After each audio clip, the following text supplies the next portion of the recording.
Yeah, as I said, you can't read everything. You can't believe everything you read in the papers. Any papers, really. You can't read everything and believe that it's the accurate version of the culture or community you're living in. This will be part two of four, let's call it. It's been a month since I called the Port Edward School. And here's the replies I got. Okay. February 13th. Good morning, Martin. Sorry for the delay in returning your call. The secretary just let me know you left a voicemail on the school phone. She only works 7 hours a week, and I am only usually out there once per week. Did you have a registration query? Okay, so I guess the information wasn't really passed on properly. Please feel free to reply to this email or call me at Conrad Elementary School. I am the principal at both schools and try my best to balance both schools in an equitable manner. I look forward to connecting with you. Thanks, Jean. And then I answered Jean 2 days later. No, 1 day later.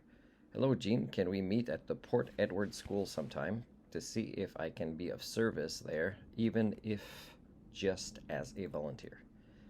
And then she replied February 18th, Martin, thanks for your interest. In what capacity might you want to volunteer? Usually volunteers are required to complete a criminal record check prior to volunteering. This can be done at the local RCMP detachment at 6th and McBride. Thanks, Jean.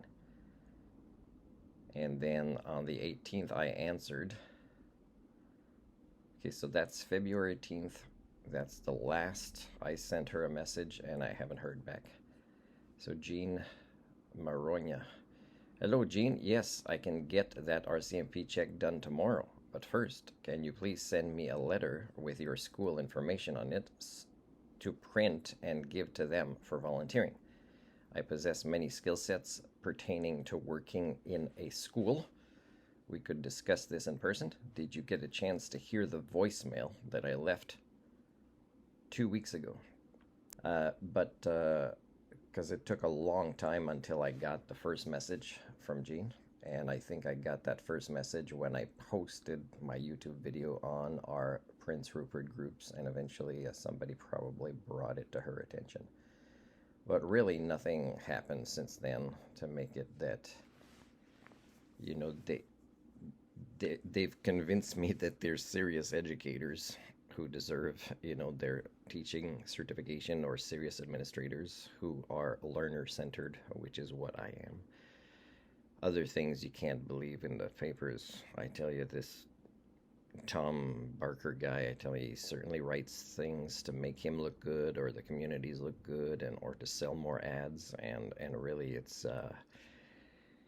I'd like to challenge him on things. I'd like to send articles, but to write an article, it takes time, and to know that it probably won't be printed is annoying. He can call me on that if he wants.